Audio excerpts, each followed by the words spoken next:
Mr. Khan denied to the city of New York that he was an open defender of Osama bin Laden.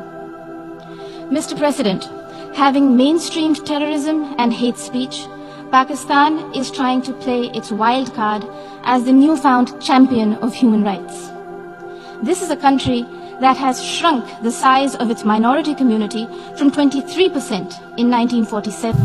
Mr. Narendra Modi is a life member of RSS. RSS was an organization that was inspired by Adolf Hitler and Mussolini, came about in 1925. They believed in racial purity. What is he going to do when he lifts the curfew? Does he think the people of Kashmir will quietly accept the status quo because India has changed the constitution and taken away the special status? They'll accept that? Mr. President, 100,000 Kashmiris have died in the past 30 years because they were denied the right given by the United Nations, the right for self-determination. 100,000 have died and 11,000 women have been raped. There are two United Nations human rights reports on this. The world hasn't done anything because India has a huge market, 1.2 billion people. Sadly, the material prevails over the human. But this has serious consequences. Again, I repeat, that's why I'm here. Look, what is going to happen when the curfew is lifted will be a bloodbath. The people will come out. There are 900,000 troops there. They haven't come to, as Narendra Modi says, he's done this for prosperity of Kashmir. This is supposed to be for the development. These 900,000 troops, what are they going to do when they come out? There'll be a bloodbath. Has he thought it through what happens then? Mr. President, has anyone thought that what happens when there is a bloodbath? What do you think the impact will have on people of Kashmir? What do you think they will think? The way they have been boxed in their houses, treated like worse than animals, no rights. Thousands of all their political leadership has been arrested, taken out of Kashmir. Even those Kashmiri leaders who were pro-India have been taken out. 13,000 boys have been picked up and taken to God knows which destinations. So what do they think? What will the people of Kashmir do when they lift the curfew? They will be out in the streets. And what will these soldiers do? They will shoot them. They've already used pellet guns, blinded young boys. In the last 6 years, the 5 years, the oppression that has gone on in Kashmir. And so, Kashmiris will be further radicalized. Mr. President, there will be another Pulwama. And guess what? India will blame us.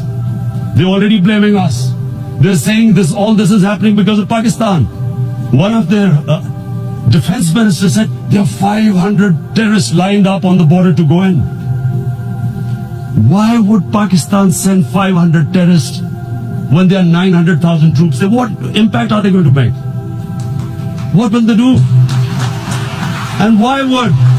Don't we know that the moment there is some terrorist attack, all that will happen is there'll be further cruelty and oppression of the people of Kashmir. We will just give the 900,000 troops to further crush the people of Kashmir. And then we'll give the Indian government an excuse that, look, Pakistan is a terrorist state, and this mantra that has gone on, Islamic terrorism.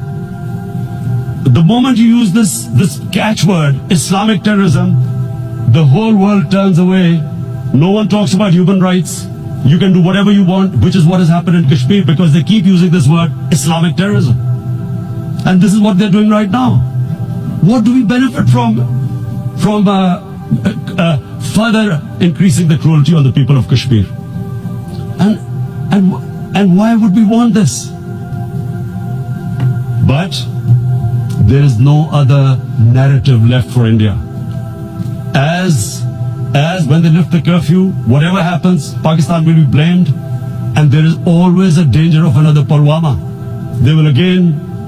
They might come and bomb us again, and then another cycle might start. And what does Narendra Modi think? that 180 million Muslims of India are thinking right now? Aren't they watching these Kashmiris stuck inside for 55 days they've been stuck in?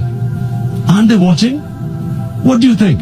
Don't you think that the Muslims will be radicalized in India? And I'm talking about 180 million people. And when they get radicalized, there will be some incident in India somewhere down the line. Again, we will be blamed. And I'm warning you right now, again, we will be blamed. And Mr. President, what about 1.3 billion Muslims who are watching this? And they know that it is only happening in Kashmir because they're Kashmiri Muslims. This is not happening to Kashmiri Hindus. They know that this is happening because of their religion. So what do you think they will be thinking? What do you think the Jewish community would think if they were, forget 8,000 Jews stuck like this? What do you think Europeans would think? What do we think? I mean, any human community, if their members are stuck like that, what do you think they will think? Are we a children of a lesser God? Is it not going to cause us pain? And then, what will we do? I ask myself this question. And my belief is, La ilaha illallah, there is no God but one. And we will fight. And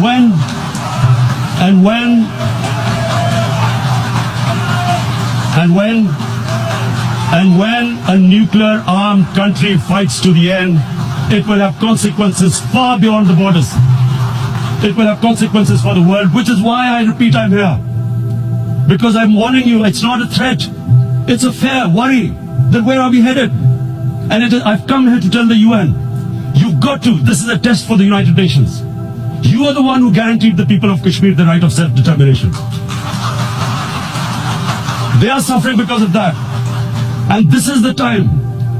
This is the time not to appease like in 1939 appeasement took place. This is the time to take action. And number one action must be that India must lift this inhuman curfew, which has lasted for 55 days. It must free all political prisoners, and especially those 13,000 boys that have been picked up. Parents don't know where they've disappeared. And then